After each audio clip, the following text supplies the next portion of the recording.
usual. There you go. We've got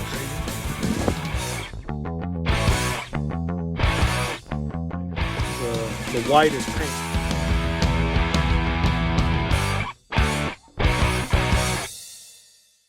Hey y'all, it's Ty with Barking Squirrel.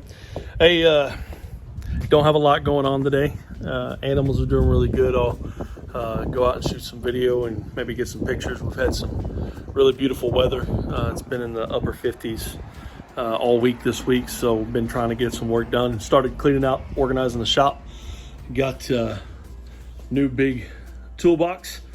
This is what I was working with before, a couple of older, smaller toolboxes. This is a 8 HDX. I got it used off of somebody. It was from one of those, that Home Depot brand, and then that's an old box from a job I used to have working for a hospital. They were, the maintenance department were getting rid of that and getting new boxes in. I picked that one up, gosh, probably, I don't know, 14 years ago, something like that. So I've had it for a while, but they're really like wore out. I mean, you can see the screws I've had to use to try to keep them back together. The drawers don't stay shut very good. They get stuck real easy, and they're just worn out. And also didn't have all the space that I needed, and so got this picked up. This is the 56 inch by Craftsman. They had these on sale at Lowe's before Christmas, significantly marked down, and I just couldn't do it. I mean, Christmas was coming up, other obligations, and we just couldn't swing it at the time. But I knew they were discontinuing the 56 inch. They were going to I think 52 is the biggest that they've got now, or at least what's going to be carried in the stores. And so these were significantly marked down, more so than all the rest of them, not just for a Christmas sale, but because they were liquidating. They were getting them out of the store, out of stock. And this was the last one. I went in here a couple of weeks ago, and they had, I think, 2 of these left, or 2 full sets, and then like 1 extra top were left in the store. And so I asked then, hey, would you guys honor that same price that you had before Christmas on these, since you're getting rid of them? And manager at the time said, no, that sale's over, we can't do that. I'm like, okay, no big deal. So went back a couple of days ago, and they had this one as the last one in stock, last one in the entire store. It's sitting as a display model, and it was back up to its full price, which was like, I mean, it was going to be like over $1,000 for the bottom and the top together. And so I said, hey, can I see a manager? And so this manager comes up, and I kind of explained the situation to him. Said, you guys had these before Christmas, and it was marked down. He's like, I don't know if I can drop it that low. And I said, well, I think the top was like $398 and the bottom was $498 for this, is what they had it marked to. And he said, yeah, I can do that. I'm like, what, really? He's like, yeah, no problem. So I was able to get this at that pre-Christmas sale and get it set up. And so far I've just emptied out those 2 smaller cabinets, and I'm starting to get them organized. You can see wrenches and stuff in there going through. I've got so many duplicates. So I used to do construction. I've told you guys that before. I used to do a lot of construction, and I was running several crews, and so each crew had to have lots of tools. And so I had duplicates and triplicates and stuff like that because of that. But then I also would be on a job, and if any of you have ever done that kind of work, you know what I'm talking about. I'd be on a job, and I'd be 30 miles or 50 miles from home and not have the tool I need right now. And so I've got to pop over to a hardware store or someplace and pick up another tool. Anyways, I just ended up with a lot of excess tools. And so we've got a storage unit that's still full. I haven't even got them all here. But I've been going through, I was able to put together a really nice pickup bed load of tools, different types of tools, everything from concrete to carpentry to mechanic stuff, and take those to my son, plumbing stuff, electrical stuff. But I was able to take a truckload of stuff to my son. So he started out like he's set for life. Some of it's kind of lower end, cheaper stuff, but it's still good and still works. And for him starting out, it's exactly what he needs, probably more than what he needs. So I was able to do that, but I've also got some extras, and I've already talked to a guy in our church. I'm gonna let him go through it before I start trying to sell it or whatever. But just trying to downsize, get down to, you know, pretty much just one of everything, two of a couple of things. You know, with the 10 millimeters, half inch, any socket or wrench that's 10, I'm probably going to keep a half dozen of each of those, because those are the ones that inevitably you need them and you can never freaking find them. Like, they just disappear. I don't know. There's a goblin or something that types them up. But anyways, I want to show you guys this project I'm working on. Before Christmas, I had started doing some woodworking. It's not like I do this for a full-time gig, but I do take custom orders for different wood projects and stuff. And I did a bunch of stuff for craft shows and whatnot. And I put out a few pictures of some wooden flags that I had made that are really heavy duty, really thick. They're like 3 inches thick, and ground them out. I hogged them out, but I put out several pictures. Well, I ended up with a couple of orders. One of them's for a fundraiser for a kind of a ministry, outdoors ministry that's local to here. And the other one was the guy that's kind of the head of that. He's going to buy one. But anyways, I just want to show you guys that, and we'll do some time lapse of me hogging away on this wood with I'm just using a grinder with a paddle disc. That's what I call it. But it's a sandpaper. This is 60 grit. It hogs it out pretty good. This one's getting worn, but it's still working pretty good. So I'm going to use it until it's not sanding anything anymore. But this is kind of what we're doing here. You can kind of see if I can get down at level with it. You can see how thick that is. And we're just hogging away. Just whatever comes to me. I just start putting the grinder on there and hogging away at it until it looks good. But I create these valleys in here, and then I come over and round over the tops. And after I get done hogging away the bulk of it, I'll get my orbital sander out. And I've got a little DeWalt orbital sander that works really well. I'll get it out and bump to probably a 40 grit and go over it with that. And then I'll bump to let's see, not 40. I'll go up to an 80 grit, and then I'll bump up to I go up to about 120. Anything higher than that, and really you're just filling back in the grooves. I'm not trying to get a slick, smooth finish. So starting out with I said wrong, that's a 40 grit wheel that's there. I'm going to go to 80 grit on the orbital, and then I'll bump to a 120 for the finish.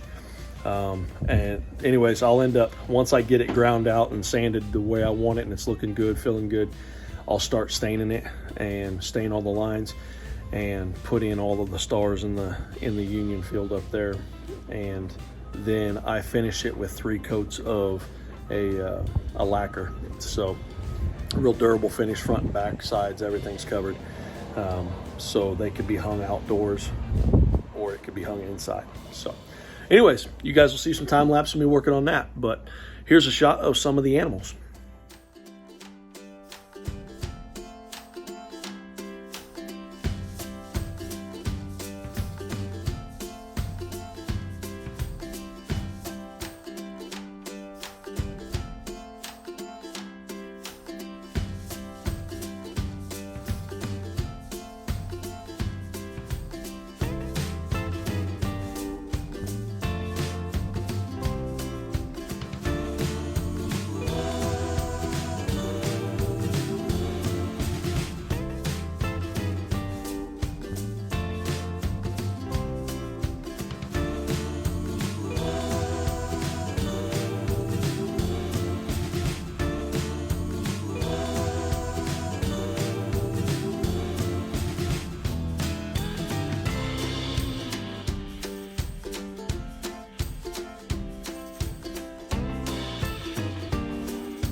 All right, y'all. Well, you can kind of see what the process is, what I'm doing here. That one is about 50% done. I've got all the major grinding I'm gonna do. Let's see if I can get you a close up. Kind of see the grooves in it. You see the waves in it like that. This will be the Union field up here. You can kind of see the black line on that, but kind of waviness. And then the process here, I'm gonna grind out the other one. We'll put that on time lapse as well. But then the process is gonna be, I'll wipe it down with water, just a little bit, just a wet damp cloth, get all the rest of the sawdust off, and then I'm gonna go back and put the dye on it, and I'll dye, of course, each line. The white is paint, but the red and the blue are dye. So I'll end up putting the paint on and dyeing each of the stripes and the field, getting that done. Once I've put about 3 coats of the dye on and let that soak in and the paint on, and that's had a chance to cure out, it'll take a couple of days, then I'll go back with about a 120 sand grit and go over it, and then I'll put another coat of dye and paint on it. And then after that, 3 coats of a lacquer with a very, very light, probably like a 300 sand, maybe 400 sand grit by hand, that'll go over the just the top surface in between each of those 3 coats of lacquer. So that's what I'm going to do to it. I'm going to set this one off the side, grab the other one, and start finishing hogging it out and getting it sanded down.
All right, let's pull you out of here. All right, well, that's a wrap on the sanding and grinding. You can kind of see the lines I've got here. This will be the Union field. I didn't put any waves up here, so I may round the corner off a little bit, but the last one I made for my father-in-law, and it's gonna hang on the front of his shop.